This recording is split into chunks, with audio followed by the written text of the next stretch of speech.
ইসরায়েলের সামরিক ও গোয়েন্দা স্থাপনা লক্ষ্য করে ইরানের শক্তিশালী হামলা, মনোবল ভাঙছে তেল আবিবের, আর্থিক ক্ষতির মুখে পড়তে যাচ্ছে দেশটি। তেহরানে মার্কিন অভিযানের পরিকল্পনা অনুমোদন দিলেন ট্রাম্প। ইসরায়েলি আগ্রাসন বন্ধের দাবিতে হোয়াইট হাউসের সামনে শত শত মানুষের প্রতিবাদ, বিক্ষোভ।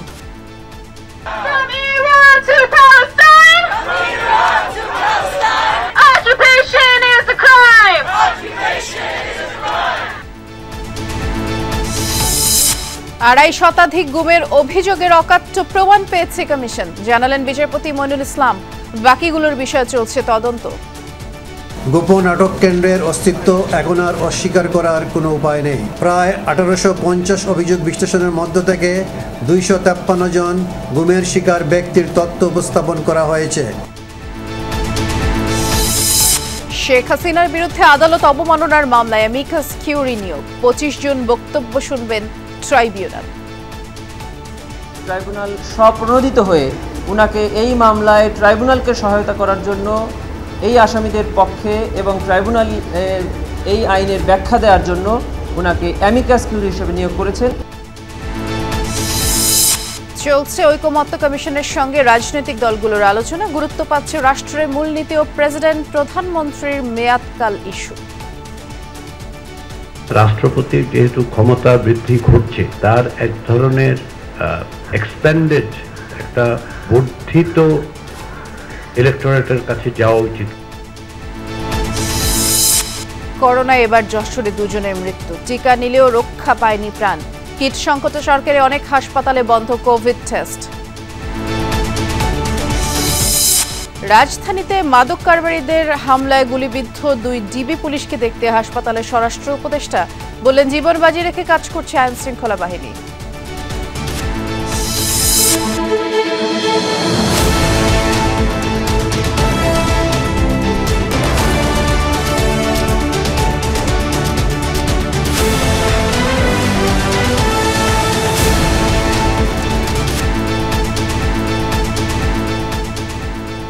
শুভেচ্ছা, আমন্ত্রণ দুপুরে বাংলাদেশে। নুসরাত বৃষ্টির সাথে আছি। শিরোনামগুলো শুনছিলেন। সংঘাতের এক সপ্তাহের মাথায় ইসরায়েল জুড়ে বড়সড় হামলা চালিয়েছে ইরান। রাজধানী তেল আবিব সহ ইসরায়েলের 4 স্থানে ক্ষেপণাস্ত্র হামলা চালায় তেহরান। এর মধ্যে 3টি স্থানে মধ্য ইসরায়েলে। টার্গেট করা হয় সামরিক ও গোয়েন্দা স্থাপনা। বিরশেবায় অবস্থিত একটি হাসপাতালেও সরাসরি আঘাত হানে ইরানি ক্ষেপণাস্ত্র। আর তার কিছুক্ষণ আগে ইরানের আরাক ও খন্দাব শহরের আশপাশের পারমাণবিক স্থাপনায় হামলা চালায় ইসরায়েল। রাতের নিস্তব্ধতা ভেদ করে একের পর এক ইরানি ক্ষেপণাস্ত্র ছুটে যাচ্ছে ইসরায়েলের দিকে। পশ্চিম তীর জেরুজালেমের আকাশে ধরা পড়ে সেই দৃশ্য। কিছুক্ষণ পরই প্রতিরক্ষা ব্যবস্থা ভেদ করে ইসরায়েলের কমপক্ষে 4টি স্থানে আঘাত হানে মিসাইলগুলো। বৃহস্পতিবার ভোররাত থেকে ইসরায়েলে বড়সড় অভিযান চালায় ইরান। টার্গেট করা হয় মধ্য এবং দক্ষিণ ইসরায়েলের 4 স্থান। এর মধ্যে 3টি মধ্যাঞ্চল এবং তেল আবিবের কাছাকাছি এলাকা। আইডিএফ এর কমান্ড সেন্টার সহ একটি গোয়েন্দা স্থাপনা ধ্বংসের দাবি করে তেহরান। ক্ষতিগ্রস্ত হোলন নামক এলাকার একটি আবাসিক স্থাপনা। দক্ষিণ ইসরায়েলের বীরশেবায় একটি হাসপাতালে সরাসরি আঘাত হানে ইরানের ক্ষেপণাস্ত্র। পাশাপাশি শকওয়েভের কারণে মারাত্মক ক্ষতিগ্রস্ত হয় ভবনটি। ভেঙে পড়ে ছাদের একাংশ। ব্যাপক ক্ষতির কথা স্বীকার করলেন প্রধানমন্ত্রী নেতানিয়াহু। আমরা অনেক ক্ষতির সম্মুখীন হচ্ছি, বেদনাদায়ক ক্ষতি, কিন্তু আমাদের বাহিনী শক্তিশালী, জনগণ শক্তিশালী। রাষ্ট্র হিসেবে ইসরায়েল আগের চেয়েও বেশি শক্তিশালী। মন্ত্রণালয়গুলোকে নির্দেশ দিয়েছি যাতে ক্ষতিগ্রস্ত সকলকে সহায়তা দেয়। এর কিছুক্ষণ আগেই ইরানের আরাক এবং খন্দাব শহরের আশপাশের এলাকায় হামলা চালায় আইডিএফ, যেখানে তেহরানের ভারী জল পারমাণবিক রিয়েক্টর অবস্থিত। অঞ্চলগুলো খালি করার নির্দেশনার কয়েক ঘন্টার মধ্যেই সেখানে বিমান হামলা চালায় নেতানিয়াহু বাহিনী। এছাড়াও রাতভর ইরানের ইস্পাহান, সিরাজ, কেরমানশাহ প্রদেশের একাধিক স্থানে অভিযান চালায় ইসরায়েল। রাজধানীর পুলিশ হেডকোয়ার্টার্স ধ্বংসের দাবি আইডিএফের। রেড ক্রিসেন্ট সোসাইটির হেডকোয়ার্টার্সেও চলে হামলা। বিস্ফোরণের আওয়াজ পাওয়া গেছে কারাচ শহর ও কাছাকাছি বিমানবন্দরে। অনিক রহমান, যমুনা নিউজ। ইরানের মুহুর্মুহু ক্ষেপণাস্ত্র হামলায় মনোবল হারাচ্ছে ইসরায়েলিরা। রাত হলেই ছুটছেন নিরাপদ আশ্রয়ের খোঁজে, আর যেসব এলাকায় বম্ব শেল্টার নেই সেখানকার পরিস্থিতি দুর্বিষহ। বাধ্য হয়ে পরিবার নিয়ে আন্ডারগ্রাউন্ড রেল স্টেশনেই শত শত ইসরায়েলি রাত কাটাচ্ছেন।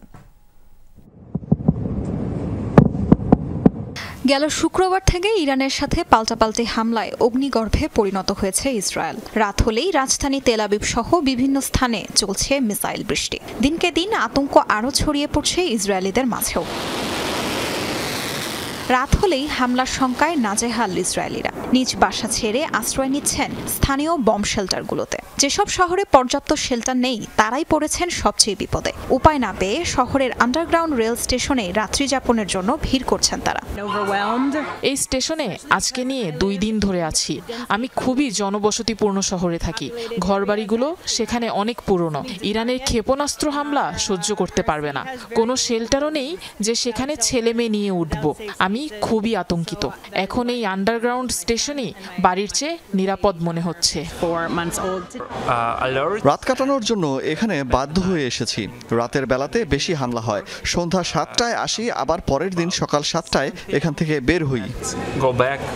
নাগরিকদের সহায়তায় তেল আবিব সহ অন্যান্য শহরের ভূগর্ভস্থ রেল স্টেশনগুলোকে জনসাধারণের জন্য উন্মুক্ত করে দিয়েছে রেল কর্তৃপক্ষ। বাসিন্দাদের সবার জন্য বিতরণ করা হচ্ছে ম্যাট্রেস সহ শুকনো খাবারও। তেল আবিবে এমন আন্ডারগ্রাউন্ড স্টেশন 10টা আছে। ইসরায়েল ইরানের সাথে নতুন করে সংঘাতে জড়ানোয় সাধারণ নাগরিকদের জীবন হুমকির মুখে পড়েছে। এই দুর্যোগকালীন স্টেশনগুলোকেই শেল্টার হিসেবে ব্যবহারের সিদ্ধান্ত নেওয়া হয়েছে। ইরানের অপারেশন ট্রু প্রমিস 3 এর কারণে এ পর্যন্ত মৃত্যু হয়েছে অন্তত 24 ইসরায়েলির। আহত হয়েছে আরও বহু মানুষ। তাসরিয়ান সোবহান, যমুনা নিউজ। ইরানের সঙ্গে সংঘাতের জেরে ব্যাপক আর্থিক ক্ষতির মুখে পড়তে যাচ্ছে ইসরায়েল।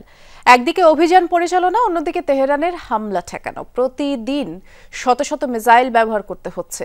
এতে করে দৈনিক গড়ে প্রায় $1 বিলিয়ন ব্যয় করতে হচ্ছে তেল আবিবকে। এর বাইরেও বিভিন্ন বেসামরিক স্থাপনায় ক্ষয়ক্ষতির জেরেও ব্যাপক আর্থিক লোকসান গুনতে হচ্ছে। এই যুদ্ধ ঘিরে অস্থিতিশীলতার কারণে বাণিজ্য ক্ষতিগ্রস্ত হচ্ছে, যার প্রভাবে টালমাটাল হয়ে পড়ছে দেশটির সার্বিক অর্থনীতি।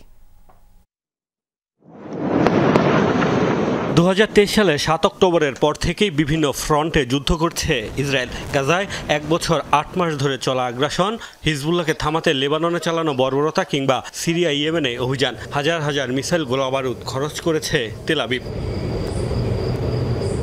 এবার নতুন করে সংঘাতে জড়িয়েছে ইরানের সাথে। গত 7 দিন ধরে চলছে লাগাতার হামলা। গাজায় কোনো বাধা ছাড়াই নৃশংসতা চালালেও ইরানের তরফ থেকে মিলছে শক্তিশালী পাল্টা জবাব। ফলে প্রতিদিনই যুদ্ধ চালিয়ে যেতে ব্যয় করতে হচ্ছে বিপুল অর্থ।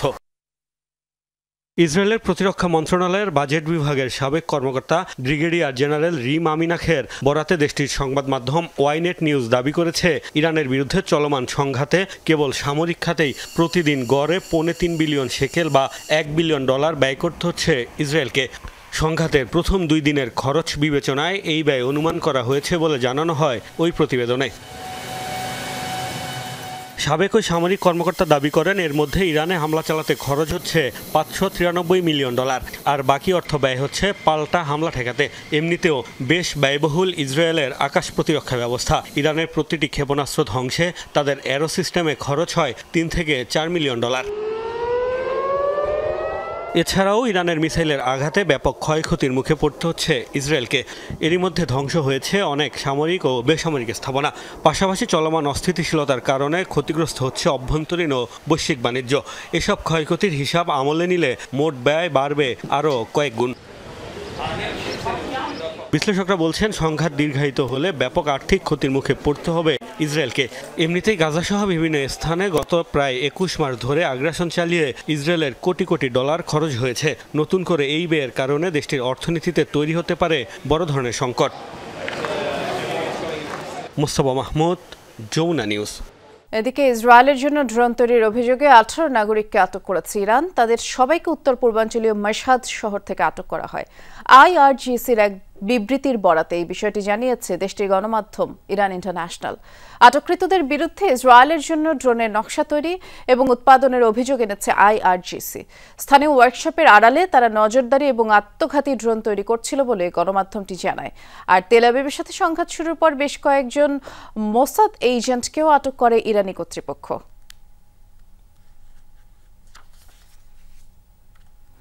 যুক্তরাষ্ট্রের সাথে কোনো আপোষ নয়, ইরানের সর্বোচ্চ নেতা আয়াতুল্লাহ আলী খামেনির এই ঘোষণায় উল্লাসে ফেটে পড়েন নাগরিকরা। ইরানের জাতীয় পতাকা হাতে তেহরানের সড়কে হয় বিশাল শোডাউন। বুধবার রাতে রাজধানী তেহরান সহ অন্যান্য স্থানে গাড়িবহর নিয়ে বের হয় উচ্ছ্বসিত ইরানিরা। মোটরসাইকেল, পিকআপ কিংবা গাড়িতে চড়ে পুরো শহর প্রদক্ষিণ করেন তারা। আনন্দ স্লোগানে পুরো রাজপথ মুখরিত হয়। কোনো দেশের কাছে আত্মসমর্পণ না করে যুদ্ধ চালিয়ে যাওয়ার ঘোষণা দিয়েছেন দেশটির সর্বোচ্চ ধর্মীয় নেতা আয়াতুল্লাহ আলী খামেনি এবং সর্বোচ্চ নেতার এই ঘোষণায় পুরো ইরানে গণজোয়ার নেমে এসেছে। জাতীয়তাবাদী চেতনায় যেন নতুন করে জেগে উঠেছেন ইরানিরা। ইরানে যুক্তরাষ্ট্রের হামলা পরিকল্পনায় অনুমোদন দিয়েছেন মার্কিন প্রেসিডেন্ট ডোনাল্ড ট্রাম্প, কিন্তু এখনই হামলার চূড়ান্ত নির্দেশ আসছে না। গোপন সূত্রের বরাতে এই তথ্যটি জানিয়েছে মার্কিন সংবাদ মাধ্যম দি ওয়াল স্ট্রিট জার্নাল। বলা হয়েছে মঙ্গলবার সিদ্ধান্তের বিষয়ে শীর্ষ কর্মকর্তাদের অবগত করেন ট্রাম্প। ইরান তাদের পারমাণবিক কর্মসূচি থেকে বেরিয়ে আসে কিনা তা শেষ পর্যন্ত দেখতেই ডোনাল্ড ট্রাম্প অপেক্ষা করছেন।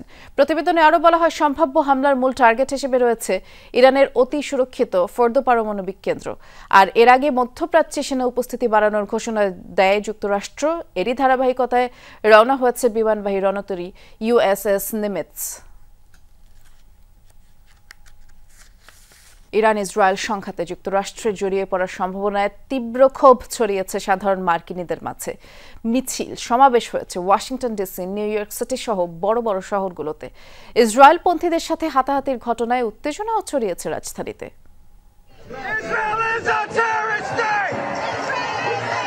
হোয়াইট হাউসের সামনে ট্রাম্প বিরোধী প্রতিবাদ। ইরান ইসরায়েল সংঘাত ঘিরে যুক্তরাষ্ট্রের নানা তৎপরতায় ক্ষুব্ধ সাধারণ মার্কিনীরা। ইরান ও ফিলিস্তিনের পতাকা উড়িয়ে সমাবেশে যোগ দেন অনেকে। ইসরায়েলকে সহায়তায় ট্রাম্প প্রশাসনের লাখ লাখ ডলার অর্থগচ্ছার প্রতিবাদ জানান তারা। আগ্রাসনের পক্ষে সরকারের লাগাতার সমর্থনের বিরুদ্ধেও ঝাড়েন ক্ষোভ।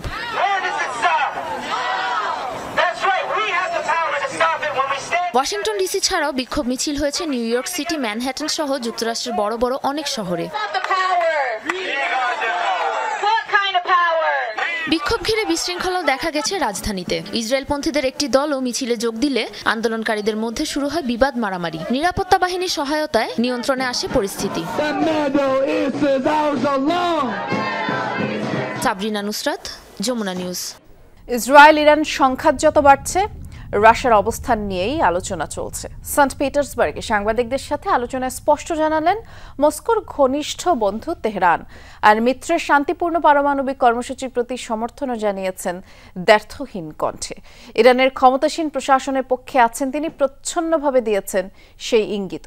ইসরায়েলের বিরুদ্ধে যুদ্ধে দেশটিতে সামরিক সহায়তা দিবেন কিনা এমন প্রশ্নের জবাবে বলেছেন এখনও সহায়তা চায়নি তেহরান।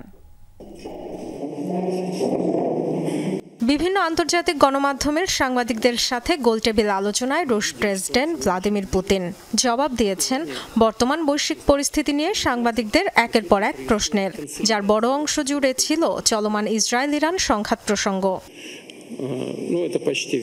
ইরানের সাথে রাশিয়ার গভীর বন্ধুত্ব রয়েছে বলে জানান Putin.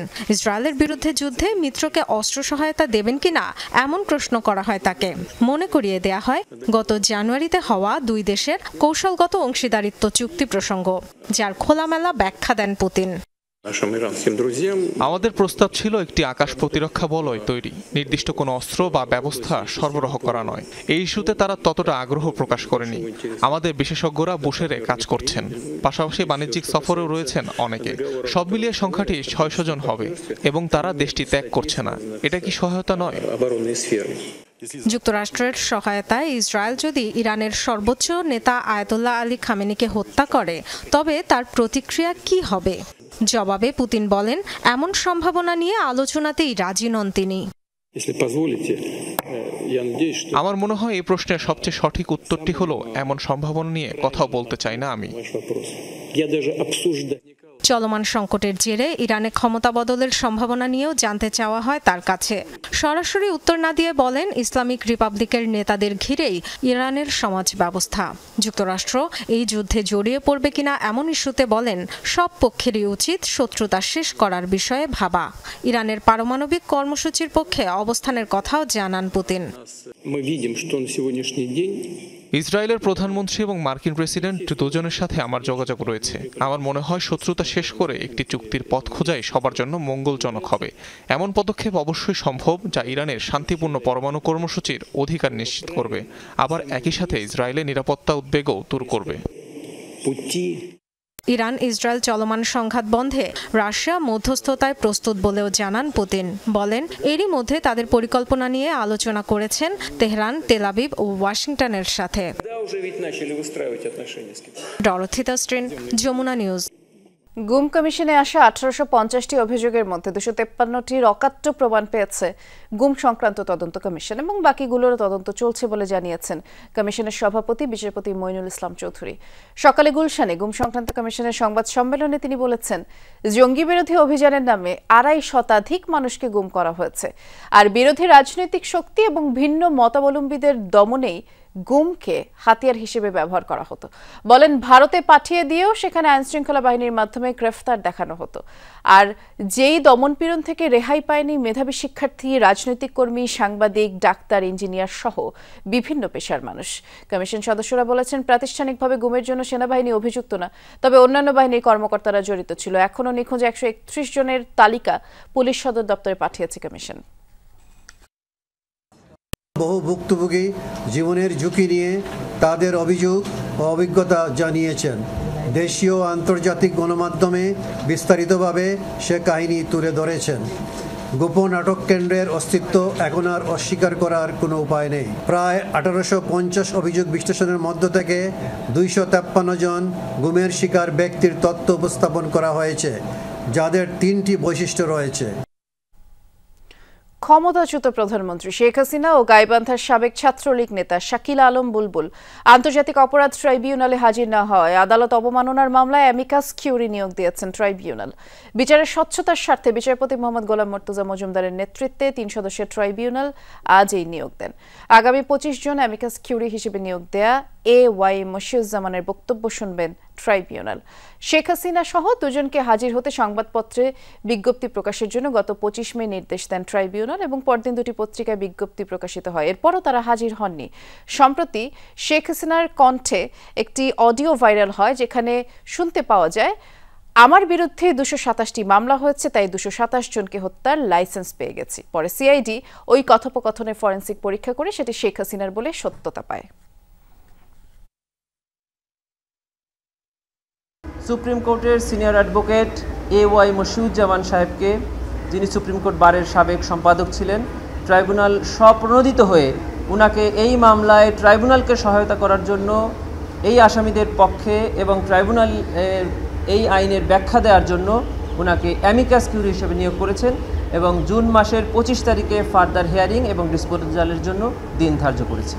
All of the rights of the accused will be respected before this process. And it is important to recognise that is the sole purpose of this court, is to try the cases according to the evidence, in accordance with the highest national and international standards. রাজধানী foreign service একাডেমিতে জাতীয় ঐকমত্য কমিশনের সাথে রাজনৈতিক দলগুলোর দ্বিতীয় পর্যায়ের আলোচনা চলছে। আজ তৃতীয় দিনের মতো আলোচনায় যোগ দিয়েছে বিএনপি, জামায়াত, এনসিপি সহ বিভিন্ন রাজনৈতিক দলের প্রতিনিধিরা। সকাল 11:40 রাজধানী ফরেন সার্ভিস একাডেমিতে এই আলোচনা শুরু হয়। আজকের বৈঠকে রাষ্ট্রের মূলনীতি ও রাষ্ট্রপতির মেয়াদ নিয়ে আলোচনার কথা রয়েছে বলেও জানান ঐকমত্য কমিশনের সহসভাপতি অধ্যাপক আলী রিয়াজ। এছাড়া সংবিধান সংস্কারের মাধ্যমে প্রধানমন্ত্রীর মেয়াদ সর্বোচ্চ 2 মেয়াদে সীমিত করা, 2বার নির্বাচিত ব্যক্তিকে রাষ্ট্রপতি পদে নির্বাচনের অযোগ্য ঘোষণা নিয়েই আলোচনা হবে। একই সাথে সংবিধানে দলীয় প্রধান ও সংসদ নেতা হতে পারবেন না প্রধানমন্ত্রী, এ নিয়েও আলোচনা হবে। আর নির্বাচনী সীমানা নির্ধারণের জন্য আলাদা কমিশন গঠন, ত্রয়োদশ সংসদ নির্বাচনের জন্য নির্বাচন কমিশনের সহায়তা, দক্ষ ব্যক্তিদের নিয়ে বিশেষায়িত কমিটি গঠনের মাধ্যমে সীমানা নির্ধারণের বিষয়ে ঐকমত্য হয়েছে রাজনৈতিক নেতাদের।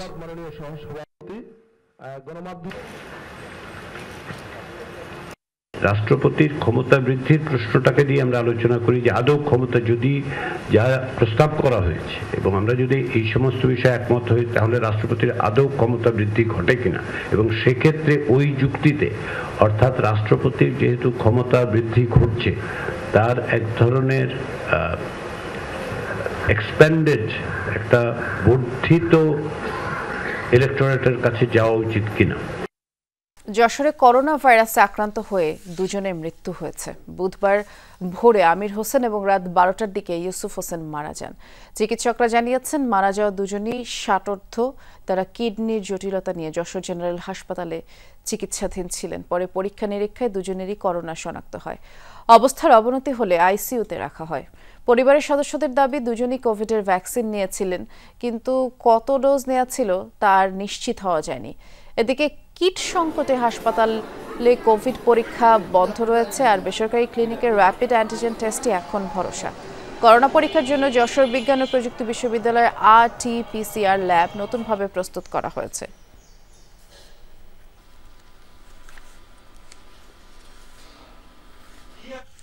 এদিকে করোনার যে নতুন ভ্যারিয়েন্ট ওমিক্রন তা নিয়ে দিন দিন উদ্বেগ বাড়াচ্ছে। তবে বরিশাল স্বাস্থ্য বিভাগের এ নিয়ে তেমন কোনো মাথা ব্যথা নেই। উপজেলা স্বাস্থ্য কমপ্লেক্স থেকে জেলা হাসপাতাল কোথাও করোনা শনাক্তকরণ কিট নেই। RT-PCR ল্যাবের যন্ত্রপাতিও অব্যবহৃত অবস্থায় পড়ে আছে। প্রস্তুত করা হচ্ছে না জনবল। শারীরিক জটিলতা নিয়ে প্রতিদিন হাজারো রোগী ভিড় করে দক্ষিণ অঞ্চলের সবচেয়ে বড় চিকিৎসা সেবা কেন্দ্র শের-ই-বাংলা মেডিকেলে। সকল রোগী মিলেমিশে একাকার। করোনা নিয়ে দেয়া স্বাস্থ্যবিধির প্রতি তোয়াক্কাই নেই কারো, ফলে এড়ানো যাচ্ছে না ঝুঁকি। করোনা যেহেতু একটি মারাত্মক সংক্রামিত রোগ, একজন থেকে আরেকজন দ্রুত র্যাপিডলি ছড়িয়ে যায়, সেজন্য এই র্যাপিডলি ছড়ানোটার ক্ষেত্রে আবার র্যাপিডলি টেস্টেরও প্রয়োজন। যদি এখানে হসপিটাল কর্তৃপক্ষ নিয়ম করে দিত যে এখানে করোনার জন্য নিয়মবিধি মেনে চলতে হবে, 3 ফুট দূরত্বে দাঁড়াতে হবে, বা সেরকম নিয়মবিধি যেখানে থাকতো তাহলে মানুষ অবশ্যই মানত। গেল মহামারীতে শের-ই-বাংলা মেডিকেলের এই ভবনটি করোনা ডেডিকেটেড হিসেবে ব্যবহার হয়। তবে কোভিড পরবর্তী সময়ে ভবনটি মেডিসিন ইউনিটে রূপান্তর করা হয়েছে। বর্তমান পরিস্থিতিতে মেডিকেলের মূল ভবনে স্বল্প পরিসরে খোলা হয়েছে করোনা ওয়ার্ড। স্বাস্থ্য মন্ত্রণালয়ের নির্দেশে আমাদের শের-ই-বাংলা মেডিকেল কলেজ হাসপাতালে আমরা একটা নতুন করোনা ওয়ার্ড, আইসোলেশন ওয়ার্ড আমরা অলরেডি রেডি করেছি। আমরা চিকিৎসক সহ অন্যান্য সবাই আমরা প্রস্তুত আছি। রোগী আসলে আমরা চিকিৎসা দিতে পারবো। দক্ষিণাঞ্চলের 42টি উপজেলা স্বাস্থ্য কমপ্লেক্স, জেলা হাসপাতাল ও 2টি মেডিকেল কলেজের চিত্র একই। কোভিডের লক্ষণ নিয়ে রোগীরা স্বাস্থ্য কেন্দ্রে আসলেও কিটের অভাবে ভাইরাসই শনাক্ত হচ্ছে না। যেহেতু আমাদের কাছে টেস্ট কিটগুলো নাই, সেই কারণে আমরা এখন পর্যন্ত আমরা বলতে পারতেছি না যে নিউমোনিয়া আসলে কি কারণে হচ্ছে। এটা ক্লিন অ্যান্ড ক্লিয়ারলি হয়তো অনেক জায়গায় বলা সম্ভব হচ্ছে না। আশা করি টেস্ট কিটগুলো পাওয়ার সঙ্গে সঙ্গে আমরা করোনা রোগী আলাদা করে তাদেরকে আলাদা একটা জায়গায় আমরা ব্যবস্থা করতে পারবো। কিটের জন্য আমরা চাহিদা দিয়েছি আমাদের ডিজি অফিস বরাবর। আশা করছি ইনশাআল্লাহ এই সপ্তাহে পেয়ে যাব। এদিকে করোনা ভাইরাস শনাক্তে দক্ষিণাঞ্চলের 6 জেলার মধ্যে শের-ই-বাংলা মেডিকেল কলেজ ও ভোলা জেনারেল হাসপাতালে RT-PCR ল্যাব রয়েছে। তবে 2023 সালের পর PCR মেশিনগুলো আর ব্যবহার হয়নি। নেই প্রয়োজনীয় জনবল। মেশিন ঠিক আছে, কিন্তু মেশিনের যে অনেকদিন বন্ধ থাকার জন্য এগুলোর ক্যালিব্রেশন প্রয়োজন। এগুলো আর যে কিট আছে সেগুলোর কিট নাই এখন বর্তমানে। করোনাকালীন সময়ে ল্যাব চালানোর জন্য কিছু লোকজন নিয়োগ ছিল প্রজেক্টের, সেই প্রজেক্টটা শেষ হয়ে যাওয়াতে নতুন করে তাদের আসলে কার্যক্রমটা আমাদের সঙ্গে নেই। যদিও স্বাস্থ্য বিভাগের দাবি করোনা মহামারীর কথা মাথায় রেখে নেওয়া হয়েছে সকল প্রস্তুতি। জনবল থেকে শুরু করে যে কোভিড-19 যে ওয়ার্ড বলেন, রোগী থাকার ব্যবস্থাপনা থেকে শুরু করে রোগীর যে শনাক্তকরণের যে পরীক্ষাগুলো, সেগুলো একদম প্রান্তিক পর্যায়ে আমরা আগেও করেছি, এখন নতুন করে সেটা আবার সচল করে ফেলেছি। দক্ষিণাঞ্চলে নতুন করে এখন পর্যন্ত কতজন কোভিডে আক্রান্ত হয়েছে তার সঠিক কোনো তথ্য নেই স্বাস্থ্য বিভাগের কাছে। কাউসার হোসেন, যমুনা নিউজ, বরিশাল। যশোরে করোনা আক্রান্ত হয়ে 2 জন মারা গেছেন। আমরা একটু দেখে আসতে চাই এখনকার কি পরিস্থিতি। আমাদের সহকর্মী আছেন সেখানে, জাহিদ হাসান অপেক্ষা করছেন। জাহিদ, আমরা যেমনটি শুনেছি যে যশোরের সদর হাসপাতালে তো কিট সংকট এবং তার উপরে 2 জন রোগীর মৃত্যু।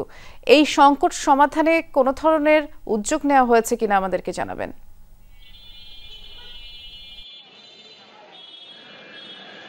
বৃষ্টি 2020 থেকে 2023 সাল পর্যন্ত যশোরে 1.5 লক্ষাধিক করোনা টেস্ট হয়েছিল। হওয়ার পরে প্রায় 22,573 জন হচ্ছে করোনায় আক্রান্ত হয়েছিল।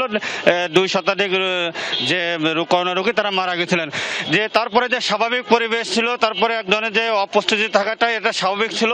পরে যে করোনা যেসব ওয়ার্ডগুলো ছিল সেগুলো যশোর জেনারেল হাসপাতালে যে স্বাভাবিক ওয়ার্ডগুলো সাধারণ রোগীতে ওখানে রাখা হতো। নতুন করে গত 5 দিনে 3 জন রোগী আক্রান্ত হয়েছে, 2 জন এর ভিতর মারা গেছে, 1 জন যশোর জেনারেল হাসপাতালে ভর্তি হয়েছে। করোনার এই পরিস্থিতির ভিতরে যশোরে যে নতুন করে যে করোনা ভ্যারিয়েন্ট যে দেখা দিয়েছে সেটা নতুন করে টেস্টের যেটা শুরু হয়েছে যশোর যে সরকারি হাসপাতাল এখনো শুরু হয়নি। যশোরের একটি বেসরকারি ক্লিনিকে টেস্ট করা হচ্ছে। আমরা হাসপাতাল কর্তৃপক্ষের সাথে কথা বলেছি, তারা বলছে যে যশোরে তারা যে প্রস্তুতি সব সম্পন্ন শুরু করেছে এবং যে পরীক্ষা যে টেস্ট করা সেটা হচ্ছে তারা তালিকা পাঠিয়েছে স্বাস্থ্য মন্ত্রণালয়। করোনাটি যে পরীক্ষা নমুনার যে যত যাবতীয় যেসব ইয়েগুলো রয়েছে সেগুলো পাঠালেই তারা শুরু করবে। 2-1 দিনের ভিতরেই যে টেস্টের যে নমুনাগুলো সেগুলো আসবে বলে হাসপাতালে কর্তৃপক্ষ জানিয়েছেন। স্বাস্থ্যবিভাগের সাথে কথা বলেছি, তারা বলছে যশোরের যে 8টি উপজেলা স্বাস্থ্য কমপ্লেক্স রয়েছে সেগুলো তারা এক ধরনের প্রস্তুতি নিয়েছে। কিন্তু যে সরকার যে মাস্ক পরার যেটা নির্দেশনা দিয়েছে সেগুলো এক ধরনের যে প্রস্তুতি সেটা মানুষের ভিতরে অবহেলা এক ধরনের দেখতে পাচ্ছি যে মানুষ যে মাস্ক পরিধান করা সেটা এক ধরনের অবহেলার মতো ব্যবহার করছে। সব মিলে যে প্রস্তুতি 2-1 দিনের ভিতরেই যশোরে করোনার যে পোস্ট টেস্ট সেটা শুরু হবে সরকারি হাসপাতালে। বৃষ্টি, ধন্যবাদ, আপনি বিস্তারিত জানাচ্ছিলেন জাহিদ। বুধবার রাতে রাজধানীর পল্টনে মাদক কারবারিদের ধরতে পুলিশ সাহসিকতার পরিচয় দিয়েছে বলে মন্তব্য করেছেন স্বরাষ্ট্র উপদেষ্টা অবসরপ্রাপ্ত লেফটেন্যান্ট জেনারেল জাহাঙ্গীর আলম চৌধুরী। মাদক নির্মূলে পুলিশের এমন অভিযান অব্যাহত থাকবে বলেও জানিয়েছেন তিনি। বুধবার মধ্যরাতে পল্টন এলাকার ফকিরাপুল মোড়ে একটি ব্যক্তিগত গাড়িকে থামার নির্দেশ দেয় ঢাকা মহানগর গোয়েন্দা পুলিশের লালবাগ বিভাগের একটি দল। তাদের কাছে খবর ছিল গাড়িতে মাদক রয়েছে। এক পর্যায়ে পুলিশকে লক্ষ্য করে গুলি ছোড়ে মাদক কারবারিরা। এতে গুরুতর আহত হয় পুলিশের এএসআই আতিক হাসান ও কনস্টেবল সুজন। আতিকের পেটের বাম পাশে এবং সুজনের বাম পায়ের হাঁটুতে গুলি লাগে। পরে রাতেই 2 পুলিশ সদস্যকে ঢাকা মেডিকেলে ভর্তি করা হয়। বৃহস্পতিবার দুপুরে আহত পুলিশ সদস্যদের দেখতে হাসপাতালে যান স্বরাষ্ট্র উপদেষ্টা জাহাঙ্গীর আলম চৌধুরী, সাথে ছিলেন ডিএমপি কমিশনার। পরিদর্শন শেষে স্বরাষ্ট্র উপদেষ্টা বলেন, সাহসিকতার সাথে জীবন বাজি রেখে মাদক কারবারিদের 3 জনকে ধরেছে পুলিশ। একজনে গুলি করতে করতে যাইতেছিল, কিন্তু আমরা 3 জন আসামিকে ধরে ফেলছি। গাড়িটাও আমরা উদ্ধার করতে পারছি এবং 9000 ইয়োবা আমরা উদ্ধার করতে পেরেছি। অপরাধীদের ধরতে প্রয়োজনীয় অস্ত্র নিয়েই পুলিশ নিরাপত্তার দায়িত্ব পালন করছে বলেও জানান স্বরাষ্ট্র উপদেষ্টা। হালকা অস্ত্র নিয়ে না, যে পরিমাণ প্রয়োজন অস্ত্র দরকার ওই পরিমাণ প্রয়োজন নিয়ে কাজ করতেছে। অপরাধীরা খুব একটা বেশি সুযোগ নিতে পারতেছেন না, এই জন্য যে দেখেন 4 জনের ভিতরে 3 জনকে কিন্তু আমরা আইনের আওতায় নিয়ে আসছি। এ ঘটনায় মাদক কারবারিদের ব্যবহৃত একটি প্রাইভেট কার সহ অস্ত্র ও বিপুল পরিমাণ মাদক উদ্ধার করা হয়েছে। পুলিশ যে সাহসিকতার কাজ করছে। শওকত মঞ্জুর শান্ত, যমুনা নিউজ, ঢাকা। উত্তরায় র্যাব পরিচয়ে কোটি টাকা ছিনতাইয়ের ঘটনায় এই মুহূর্তে ব্রিফ করছেন পুলিশের ডিসি উত্তরা জোনের মহিদুল ইসলাম। আমরা সরাসরি যাচ্ছি।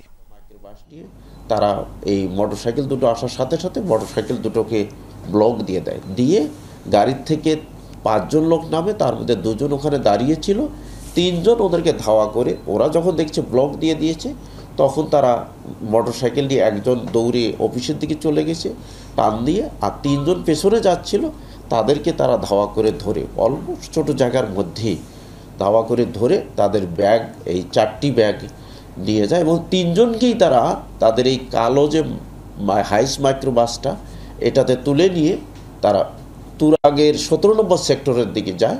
17 নম্বর সেক্টরের জায়গাটি হচ্ছে বৃন্দাবন, ওখানে ইস্কন মন্দির রয়েছে। ইস্কন মন্দিরের কাছে গিয়ে তাদেরকে হাত মুখ বেঁধে ফেলে, ধাক্কা দিয়ে ফেলে দিয়ে তারা এই ডাকাতরা চলে যায়। আমরা সাথে সাথে ঘটনার কথা জানতে পেরে সাথে সাথেই আমি ঘটনাস্থলে চলে যাই, অফিসার ইনচার্জ চলে যায়, আমাদের পশ্চিম থানার অনেক টিম, আমাদের যারা পুলিশের সদস্য তারা চলে যায়। আমরা সেখানে গিয়ে আব্দুর রহমান নয়ন, যিনি ডিস্ট্রিবিউটর নগদের, তাকে জিজ্ঞাসাবাদ করি এবং অন্যান্য আরও যারা লোকজন আছে তাদেরকে জিজ্ঞাসাবাদ করি এবং যারা টাকা নিয়ে যাচ্ছিল ততক্ষণে তারা চলে এসেছে এই 4 জন, তাদেরকে জিজ্ঞাসাবাদ করি। জিজ্ঞাসাবাদ করে সাথে সাথেই আমরা একটা উত্তরা বিভাগের একটা টিম, আমি সহ আমাদের এডিসি, এসি, অফিসার ইনচার্জ, আমাদের সাব ইন্সপেক্টর, এএসআই, সদর যারা চৌকস অফিসার, তাদেরকে টিম গঠন করে আমরা সাথে সাথেই এটি উদ্ধারের জন্য আমরা লেগে পড়ি। আমরা দিন রাত নিরলস পরিশ্রম করে স্বল্পতম সময়ের মধ্যেই আমরা গাড়ির নাম্বারটি ডিটেক্ট করতে পারি।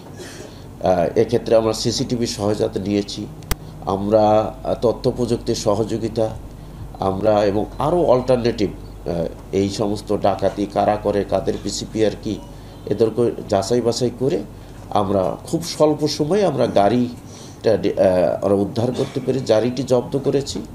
গাড়ির নাম হচ্ছে ঢাকা মেট্রো চ 15/3171। আমরা এই গাড়িটাকে ফলো করে আমরা মোটামুটি দ্রুত আমরা এই ঘটনার সফলতার দিকে যাই।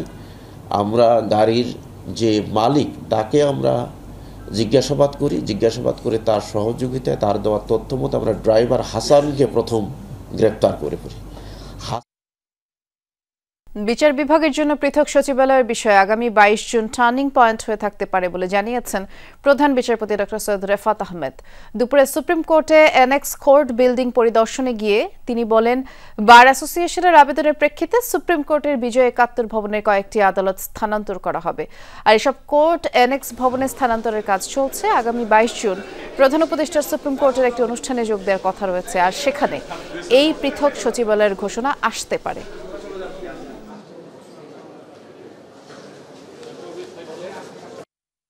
এতটুকু আশা করতে পারেন যে আমি যা বলে এসেছি সারা দেশে গত 7-8 মাস ধরে, সেই বক্তব্য আরও জোরালোভাবে আমি নিজে রাখবো, এটুকু আশা করতে। তাহলে আমরা একটা গ্লান্স যদি বলি তাহলে যে 22 তারিখ বিচার বিভাগের টার্নিং পয়েন্ট, আমি ব্যক্তিগতভাবে প্রাতিষ্ঠানিকভাবে সেটাই আমি মনে করি এবং আমার যা করণীয়, আমার যে বক্তব্য রাখা সেটা আমি আরও জোরালোভাবে রাখবো। বিএনপির স্থায়ী কমিটির সদস্য ডক্টর মঈন খান বলেছেন, ইচ্ছে করে দেশের শিক্ষা ব্যবস্থাকে ধ্বংস করেছিল আওয়ামী লীগ। সকালে ঢাকা বিশ্ববিদ্যালয়ের সিনেট হলে প্রয়াত রাষ্ট্রপতি জিয়াউর রহমানের 44তম মৃত্যুবার্ষিকী উপলক্ষে আয়োজিত সেমিনারে তিনি এমন মন্তব্য করেন। এই সেমিনারের আয়োজক ঢাকা বিশ্ববিদ্যালয়ের শিক্ষকদের সাদা দল। মঈন খান বলেন, বিগত সরকার জনগণের দল ছিল না, জনগণের প্রতি আস্থা না রেখে ক্ষমতা কুক্ষিগত করেছিল তারা। বিএনপির সিনিয়র যুগ্ম মহাসচিব রিজভী আহমেদ বলেন, আওয়ামী লীগ ক্ষমতা দখল করে রেখে দেশ জুড়ে দুর্নীতি করেছিল। আর সেমিনারে বক্তারা বিএনপির প্রতিষ্ঠাতার শিক্ষা দর্শন ও নানা কর্মসূচি তুলে ধরেন। বলেন, 72 থেকে 75 পর্যন্ত বাংলাদেশের পররাষ্ট্র নীতি ছিল ভারত নির্ভর, আর জিয়াউর রহমান দেশের স্বার্থকে প্রাধান্য দিয়ে স্বাধীন পররাষ্ট্র নীতি করেছিলেন বলেও জানান বক্তারা। তার ছাত্রনেতাকে ধমক দিয়ে বলছে যে নির্দিষ্ট মেয়াদে নির্বাচন হবে, জনগণ যদি ভোট দেয় আমি হব। তো এই কারণেই জিয়াউর রহমান হচ্ছেন রাষ্ট্রনায়ক, যারা বিগত 15 বছরে শিক্ষা ব্যবস্থাকে সম্পূর্ণ ধ্বংস করে ইচ্ছে করে, আমার মাঝে মাঝে মনে হয় ইচ্ছে করে শিক্ষা ব্যবস্থাকে ধ্বংস করা হয়েছে। কেননা দেশের মানুষ যদি শিক্ষিত হয় তাহলে কিন্তু সেই অন্যায় সরকারকে তারা প্রশ্ন করবে। দেশে স্থিতিশীলতা আনতে সরকারের সাথে যৌথভাবে কাজ করে যাচ্ছে জামায়াতে ইসলামী, এমনটি জানিয়েছেন জামায়াতের মুখপাত্র অ্যাডভোকেট মতিউর রহমান আকন্দ। জামায়াতের আমির ডাক্তার শফিকুর রহমানের সাথে ঢাকায় নিযুক্ত জার্মান রাষ্ট্রদূত আখিম ট্রস্টারের সৌজন্য সাক্ষাৎ শেষে দলটির মুখপাত্র কথা জানিয়েছেন। মগবাজারে জামায়াতের কেন্দ্রীয় কার্যালয়ে বৈঠকটি অনুষ্ঠিত হয়। বৈঠকে ন্যায় ও ইনসাফ ভিত্তিক দুর্নীতিমুক্ত দেশ করতে জামায়াতের ভূমিকা তুলে ধরা হয়। দলটির মুখপাত্র বলেন, জামায়াত দেশের অর্থনীতিতে যে ভূমিকা রেখে চলেছে তাও তুলে ধরা হয়েছে। আলোচনা হয়েছে গার্মেন্টস, ওষুধ শিল্প এগিয়ে নিতে। এ সময় জার্মান রাষ্ট্রদূত বলেছেন, জার্মান বাংলাদেশে একটি সুষ্ঠু, গ্রহণযোগ্য, অংশগ্রহণমূলক নির্বাচন দেখতে চায়, এই জন্য সব ধরনের সহযোগিতার আশ্বাসও দেন তিনি।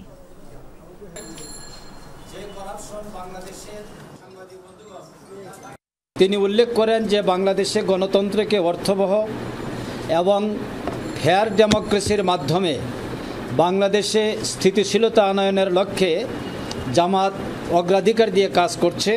আর বাংলাদেশের অর্থনৈতিক সমস্যার সমাধানের ক্ষেত্রে জামাতের যে অবদান বা ভূমিকা সেটাও তিনি এই আলোচনার ভিতরে নিয়ে আসেন। সাতক্ষীরার কুশখালী সীমান্ত দিয়ে 4 নারী সহ 6 জনকে পুশিন করেছে বিএসএফ।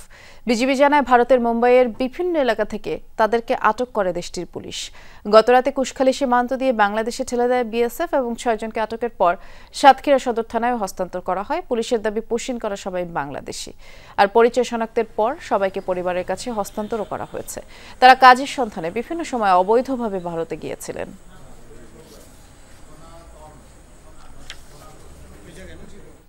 মুন্সিগঞ্জে মেঘনা নদীতে বালু উত্তোলন ঘিরে তুলকালাম কাণ্ড, গ্রামবাসীর সাথে শ্রমিকদের সংঘর্ষ হয়েছে।